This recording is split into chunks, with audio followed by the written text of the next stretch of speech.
A psiquiatria infantil aqui no Brasil parece viver numa crise de identidade sem fim, não é? Por que será que a especialidade ainda briga tanto por espaço, por reconhecimento? Para a gente entender os desafios de hoje, a gente precisa mergulhar numa história bem complexa. Uma história que tem raízes lá no controle social, em batalhas ideológicas que, acreditem, moldam a nossa prática clínica até hoje.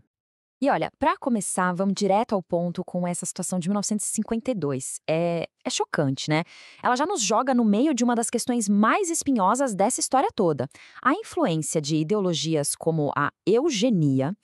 Isso não era só uma teoria abstrata, não. Isso moldou ativamente os rumos e as práticas da psiquiatria infantil bem no comecinho dela. Bom, para a gente entender como essas ideias eugênicas ganharam tanta força, a gente tem que voltar um pouco mais no tempo. Vamos para uma era em que a criança nem era vista como um paciente com necessidades próprias. Ela era, na verdade, um projeto social, um alvo de controle moral. Como o historiador Felipe Ariès nos lembra, antes do século XVIII, a infância era uma fase muito curta da vida. A criança era, assim, rapidamente jogada no mundo adulto. Não existia um espécie de verdade para uma preocupação médica ou psicológica específica para ela. Era, basicamente, um adulto em miniatura. E quando essa preocupação começou a aparecer, ela veio com essa cara aí. Deu uma olhada nessas regras de 1852 para internatos. O objetivo era bem claro: reprimir qualquer desvio da norma.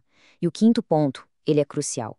Os socorros da arte médica da época incluíam de tudo, desde camisa de força até clitoridectomia. A medicina era, na prática, uma ferramenta para impor a moralidade. Então, fica a pergunta no ar. O que se praticava era medicina ou era uma espécie de policiamento dos corpos e das mentes?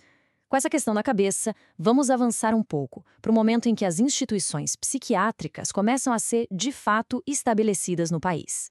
Pois é, essa pergunta sobre policiamento fica ainda mais relevante agora, na fase de implantação, porque com a criação das primeiras instituições, a psiquiatria infantil já nasce no meio de uma briga de correntes ideológicas muito fortes, cada uma querendo puxar a especialidade para um lado. Vamos nos situar no tempo rapidinho. O século XIX foi o período em que a infraestrutura da medicina brasileira foi criada. Com as faculdades e o primeiro grande hospital psiquiátrico, o Pedro II, estava montado o palco onde as diferentes teorias sobre a mente infantil iam começar a se enfrentar. E a ideologia que dominava essa época era chamada higiene mental. Como a própria definição deixa bem claro, ela estava diretamente ligada à eugenia. O objetivo não era só tratar, era melhorar a raça, controlando quem podia se reproduzir e quais hábitos sociais deveriam ser impostos para todos. E o que a gente percebe aqui é que nunca existiu uma psiquiatria brasileira, mas várias desde o início. O Rio de Janeiro olhava para a Alemanha. São Paulo focava numa visão mais organicista, buscando lesões no cérebro. Já Pernambuco desenvolvia uma abordagem mais própria, mais regional. Essa fragmentação, essa falta de um projeto único, é uma marca de nascença da especialidade. E essa fragmentação toda, lá do início, acabou preparando o terreno para o conflito central da nossa análise. A partir de meados do século XX, a especialidade mergulha numa crise de identidade tão, mas tão profunda, que ela começa a se afastar das suas próprias bases médicas. A questão crucial é exatamente essa. Muitos psiquiatras jovens da época, influenciados por novas teorias que vinham da Europa, da Argentina, simplesmente abandonaram a visão clínica e científica. A especialidade começou a se descaracterizar, a perder aquilo que a definia como uma prática da medicina. E aqui a gente vê o choque de mundos que definiu essa crise.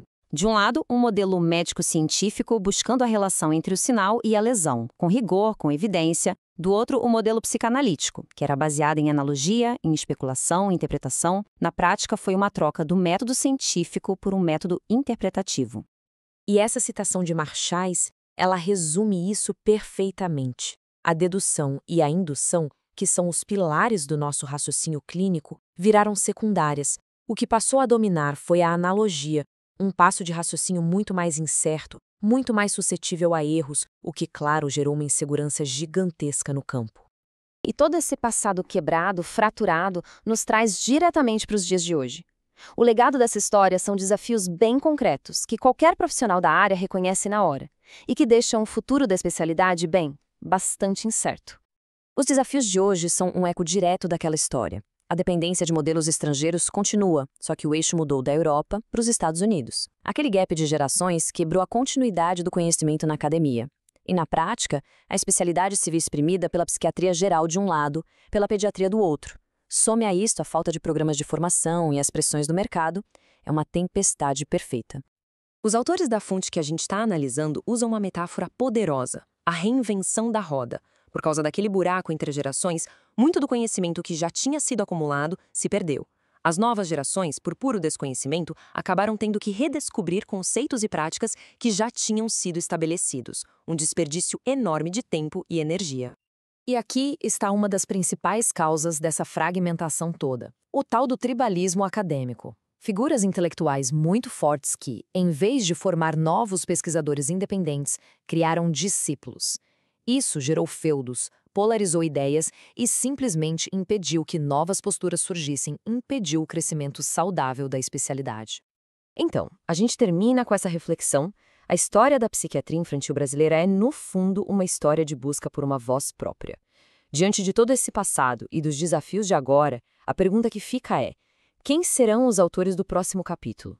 E talvez mais importante, qual história eles vão decidir escrever? A resposta, por enquanto, está em aberto.